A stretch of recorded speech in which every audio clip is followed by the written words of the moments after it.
Good evening and good morning. This is the David MacMillan Show. How are we going out there, everybody? So people wonder, what is actually the David MacMillan Show? If you're going to do a show, what is it about? So I've always had my show and the interview component of my show ready to go for 6 years, but I've never actually ran through it with anyone before. But so if you have a look here, what is an ethical dilemma? An ethical dilemma is a moral situation in which a choice has to be made between two equally undesirable alternatives. Dilemmas may arise out of various sources of behavior or attitude, as for instance, it may arise out of failure of personal character, conflict of personal values and organizational goals, organizational goals versus social values, etc. A business dilemma exists when an organization's decision maker faces a choice between two or more options that will have various impacts on the organization's profitability and competitiveness and its stakeholders. In situations of this kind, one must act out of prudence to take a better decision. As we can see, many of these ethical choices involve conflicts. Ethical dilemmas, also known as a moral dilemma, are situations in which there is a choice to be made between two options, neither of which resolves the situation in an ethically acceptable fashion. In such cases, societal and personal ethical guidelines can provide no satisfactory outcome for the chooser. How do you decide what is correct behavior and what is not? Well, pretty much like what I learned from the Bible, from my grandma, from school, all the people that were of value, everything that they taught me, right? So this is inside the actor studio. I'd ask this to my interviewees, okay? So what's the best moral approach to our environment nowadays in the world? What's the best moral approach from your perspective, Paulie? What's the best moral approach from your perspective, Dice? Okay. So is there a monetary limit to how much we can really spend to clean everything up in this world? Is there a limit? And then it comes out, and then you start to say to me what you think about that question, because that's a pretty deep question, right? If China can become richer by building factories that harm the environment, is it okay to do that?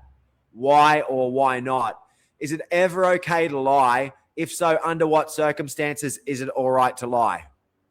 If a family is hungry and has no other way to get food, is it okay to steal food from a rich store owner? Why or why not? Is it right to ever kill someone? Why or why not? I asked Blondie that question. What obligations should parents have to their children and children to their parents, in your opinion? Okay. Is what the majority of people decide always right, or can it be wrong? What is a morally right thing to do in the following cases? Be sure to discuss your reasons and possible alternative solutions to the one that you propose. Is what you would actually do different from what you should do? If so, why? So a policeman is protecting a suspect of a violent crime against an angry mob who wishes to capture him. If the mob is frustrated, many buildings may be destroyed and people may be killed in the ensuing riot. Should the policeman deliver the individual to the mob? Okay. The reason why I asked this question is because I had a situation like that in Vietnam, right? With the guy on the street. Okay. That's why I'm asking that. That's why I asked that question.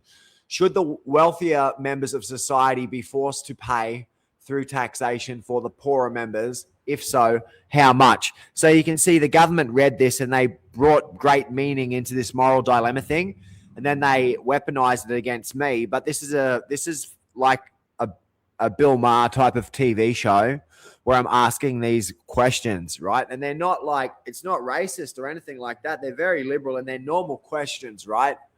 So a man has been sentenced to prison for murder and admits guilt for the deed, but he argues, I'll never do anything of the kind again. I'm not insane or a danger to society. I'd be happier out of jail than in. My wife depends on me for support, and she and the children would be far happier if I were able to be the family breadwinner again. As to the influence on others, almost no one would ever know about it. You can keep the matter out of the newspapers, and no one except you will ever know that the crime was committed. Therefore, you should release me. Assuming he is correct, what would you do?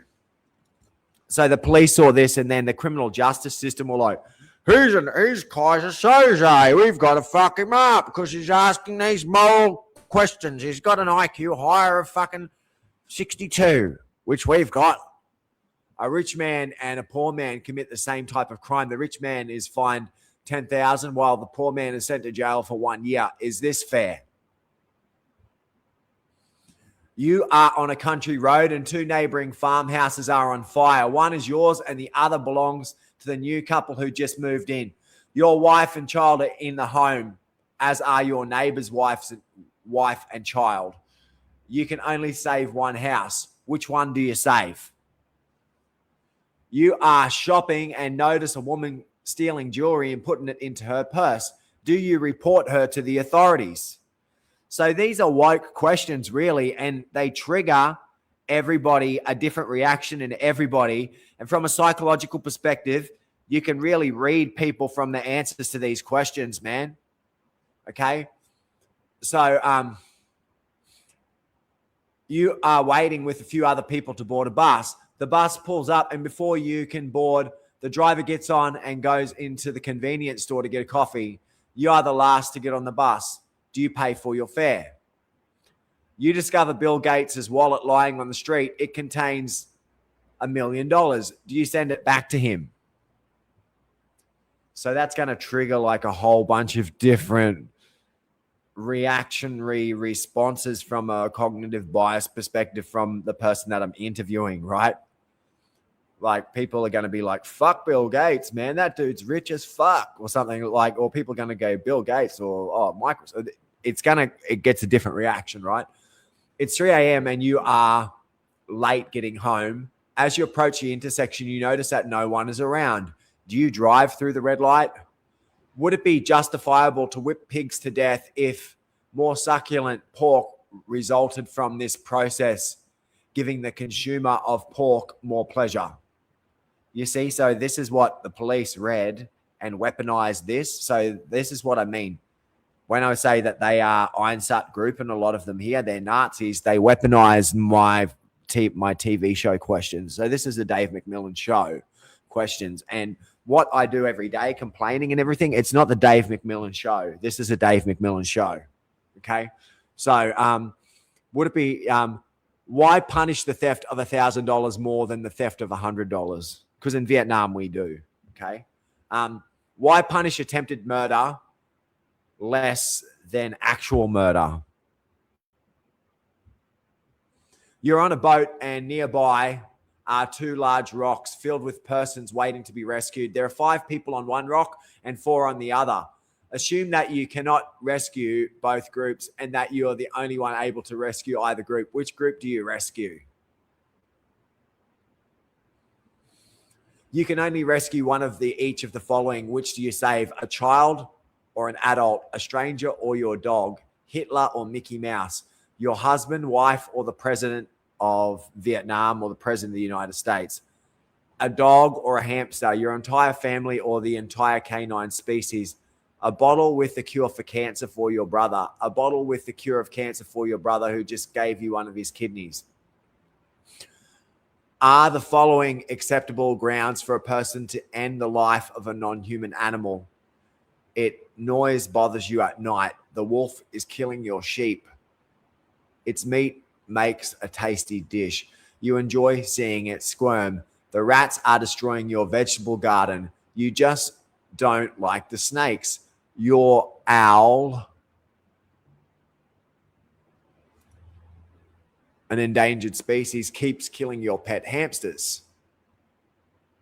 And the last reason is you do it because you just enjoy hunting, right?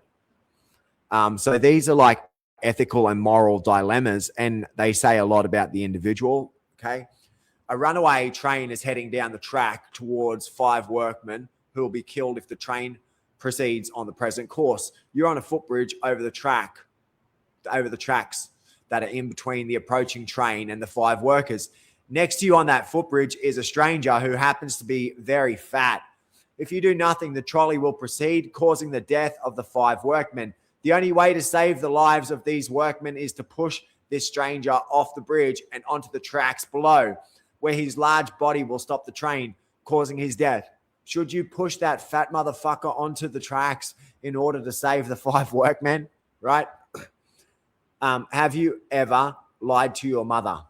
Have you ever lied to your teacher? Lied so you wouldn't hurt someone's feelings? Lied to get out of school or a social engagement? Taken a questionable deduction on your income tax? Cheated on a test to get better results? Taken a sick day when you weren't sick? Blamed someone else for something you knew you were partly responsible for? Used any of these phrases? Everybody does it. It's a lesser of 2 evils. It's only a little white lie. It doesn't hurt anyone who will know. Put inappropriate pressure on others. Your co-workers asks you to cover for him so he can sneak out of work early to get to his son's football game. Do you agree? If he went anyway, would you keep silent? Company policy forbids co-workers to become romantically involved. You go to the same church as someone from another department and you find yourself becoming attracted to this person. Do you pursue the relationship? While in a restroom, you overhear your boss telling a colleague that Bob is going to be laid off at the end of the quarter in about 2 weeks' time. Bob is a good friend of yours. Do you go and tell Bob? The ATM spits out an extra 100 in your favor. Keep the money and your mouth shut. At a restaurant, you notice your friend's wife engaged in some serious flirting with another man. Do you tell your friend and possibly ruin his marriage, or mind your own business? You can avail yourself of a free wireless connection by accessing the account of your next door neighbor. Silly not to, right? Is it silly not to do that? These are moral and ethical questions that I ask the people that want to be interviewed by me. So this is what I'm trying to show. So, for example, if I could interview Scott Einbinder, Scott Brantley, Pauline Hanson, Marty Hunt, like anybody in the Labor Party, right? I'd be asking them these questions. So the list, man, that's a real fight. It's not just the cops and spies. It's a core of what people are willing to sacrifice. These are the pressure points, the ethical fractures. Here are the moral dilemmas and questions presented, defined by the conflict they force us to confront. The definition of moral dilemma as moral or ethical dilemma is a situation requiring a choice between 2 options, neither of which resolves the situation in an ethically acceptable fashion. It forces a choice between 2 equally undesirable alternatives. In these cases, societal or personal guidelines provide no satisfactory outcome. So you can see here, these questions challenge the foundational principles used to judge behavior and value. How do you decide what's correct, what's not? Subjectivity versus objectivity. What is a universal standard for moral judgment? Debbie, Chris, stewardship versus exploitation. Define humanity's moral duty to the natural world for me. Can you do that, man? Right? What just happened then happens a lot, and I gotta stop pulling myself up. What happens is my voice naturally goes to the Canadian or the American accent from like the MacMillans when I was growing up and everything, right? That I grew up around. It naturally goes there, and then I go to self-correct with the Australian accent, and it goes, bleh. So I've got to stop it. I just got to like let it flow, man. Okay. So balancing financial resources against environmental imperatives, right? Economy versus ecology. So how do we balance the financial resources against environmental imperatives? Monetary limit to a cleanup. Okay. proportionality versus equality, justifying varying punishments based on the degree of harm and value lost. Duty versus autonomy, defining moral and societal roles within the family unit. Proportionality versus equality. Okay, so you've seen all of this, so you get the idea. This is generally what, if I'm going to interview you, duty to law versus duty to consequence, upholding the rule of law, protecting the suspect versus minimizing immediate large-scale harm, preventing the riot. So with me, the main question that I always used to be caught up on is that I asked everybody in Vietnam is, if it was a choice between your partner and the president or the prime minister, saving the president or the prime minister, right? If it was a choice,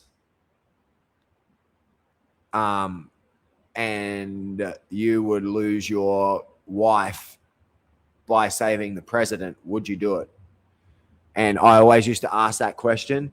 And then the answer, I always thought that I would choose my wife over the president. But in the end, I choose the president over my wife the day that Thomas Matthew Crooks shot the president, the current president, the 47th president, the 45th and the 47th president of the United States.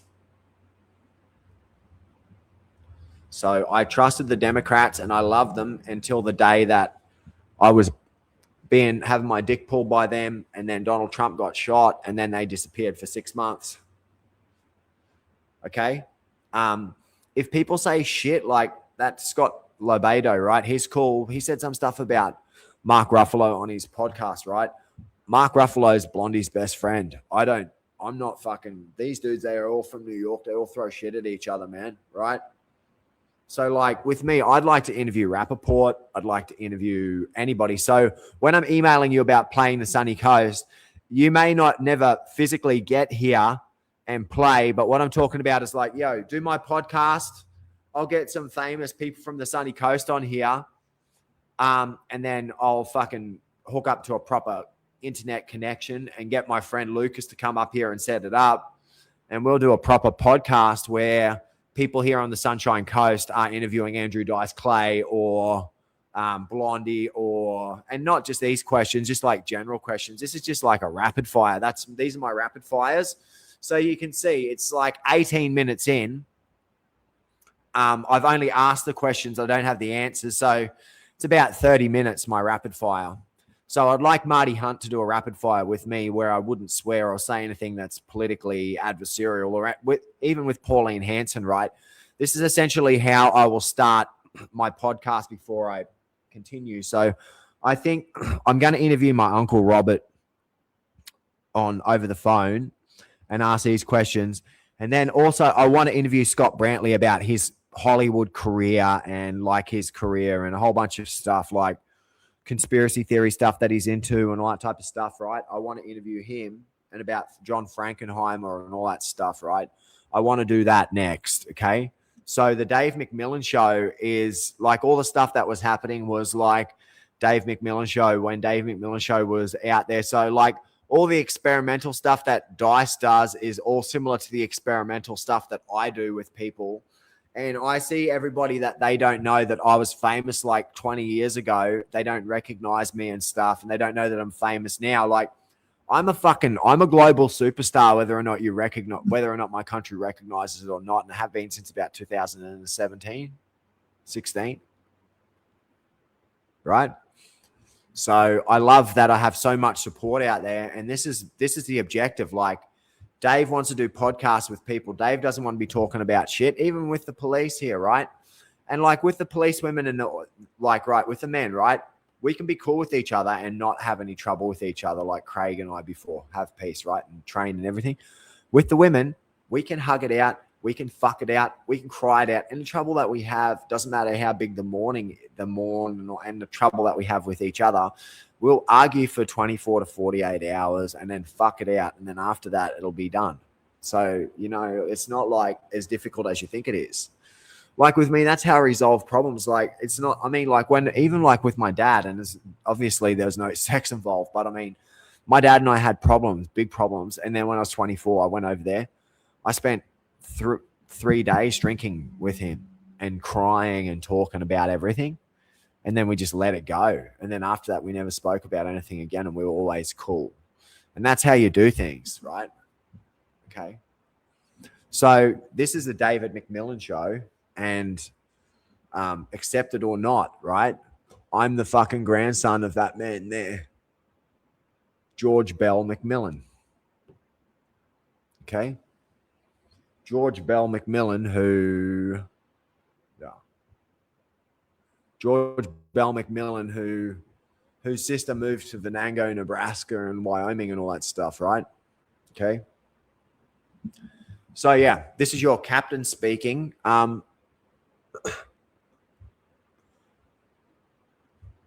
going to